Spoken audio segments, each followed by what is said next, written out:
Sitting with me today for an exclusive interview with Black House is one half of the hip-hop duo that started the whole hip-hop rap scene in the early 90s for Atlanta hip-hop music, Wicked of Ghetto Mafia. How you doing today, Wicked? Doing pretty good. How you doing? I am blessed. I'm so elated to have you on the couch with us today. I'm glad to be here, Miss Storm. Thank you. So what you got going on in 2020? We're going to talk about your past, present, and future, but I want to get right into what's going on. Right now I'm just, just being a legend. I'm doing 25 years later, I still do solo live shows. Still getting money from my old stuff. And I got a new single out right now. It's called Never Change, featuring Fable and D4L. Big Liam. If you don't know who Big Liam is, Big Liam. Shout out to Big Liam. Yeah, he started back in the day. He actually got these ATL hats. You'll see a lot of Atlanta rappers, from Outkast, Migos, everybody, rocking this ATL, merchandise. City property. Yeah, he came to me and, with a track with Fable on the hook and the first verse, he was like, you got to do this record. So I did the record for him. I couldn't tell Big Liam no. Right. I said I did the record. I also got another record out with that Liam, instrumental Liam with, it's called, remember back in the day they had the song Self-Destruction from a lot of rappers from New York. Oh yeah. KRS One and a lot of rappers came together for to stop the violence in the streets. Mm-hmm. But we redid it with the Atlanta rap. We got half Troy, Bone, Crush, Yin Gang Twins. The list goes on. Big Boy CeeLo in it. And it's called The South Got Something to Say. Under 3000. Yeah, so y'all go check that out right now on YouTube too. YouTube also, South Saying Something, featuring all the Atlanta legends. Awesome. So tell me this, how does it feel 25 years later to still be relevant as a hip hop artist, that when that game in Atlanta, especially the hip hop scene in Atlanta, has changed and transitioned so much, you guys still solid, still true to yourself and to your craft? How does that feel? I was doing an interview the other day, I think with a radio station out of Texas, and they were like, well, how I feel, kind of the question you asked me, how I feel, to be a legend, and you had a downtime, but then kind of bounce back and got strong. And I told him, I said, well, it never feel like I had no downtime. It never feel like I ever fell off or anything like that, because we were so big at the time, and I never stopped doing shows. Right. So anywhere I go, I'm still the man. Right. I don't care if it's with new artists or old school artists, or whatever. I can still go, and I can do Straight from the Deck anywhere in the country, and everybody else don't know that record. So that's what, to me, it never felt like it never felt like I failed. Yeah.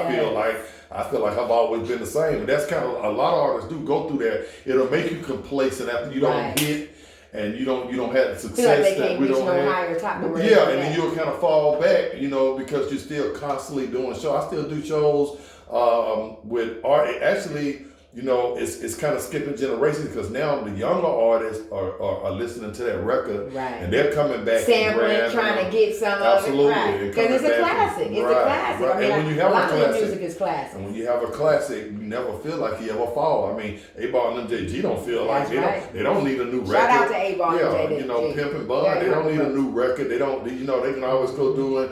Grip and Grain, or you know what I'm saying? Chop and Blaze, nigga, listen. We can go on and on. That's all I listen to. You talking my language. Absolutely. That's absolutely. So that is awesome, and it, like he said, touching on royalties and distribution and publishing. Mm-hmm. Was that something that you were familiar with when you started off as an artist in the early 90s? Or did you fall and have to learn the business afterwards? Or? Well, no, not really. I didn't, because I was doing music back then for the hood, for Decatur, for, for the people around me that was living like I was living.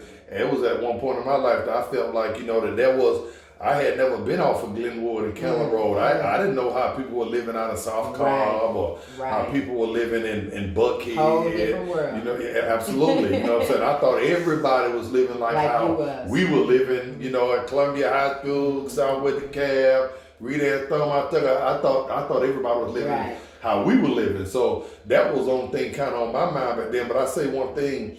Now publishing don't matter anymore because all the music has converted over to digital. Right. So a lot of the groups that were in bad deals that was coming from not before us, groups like the Temptations. Distribution doesn't matter anymore. Publishing still matters. Publishing is how you get paid. The publishing has changed. It's digital publishing. Right, digital publishing. It's CSAC now. Distribution as far as CDs go and hardcore, hard copies and stuff. Yeah, but radio stations, radio stations and stuff have fallen. Mm-hmm. You see what I'm saying? It's so now the publishing is from CSAC, BMI, and all these companies now, ASCAP and stuff.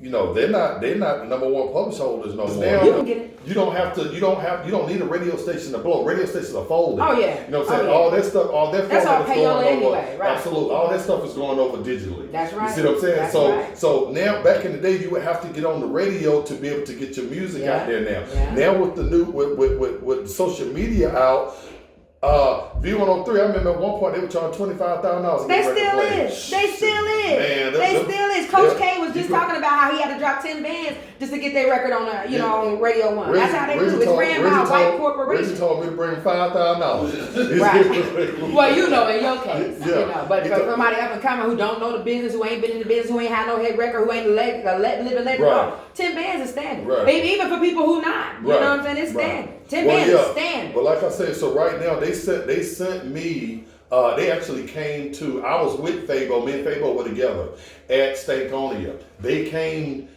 to me for my publishing, trying to get me to sign an addendum to my publisher so they can go get that money. Oh, and you didn't sign it, did you? Hell no. Oh, good. That's good. Sorry. Okay. So they actually put a claim on with CSAC about our money. A claim on the money, but they don't. We can talk about this all day, but you need me though. I can help you wiggle out of all that. Well, look, all you gotta do is say, Storm is because they're gonna be like, okay, let's patch it up.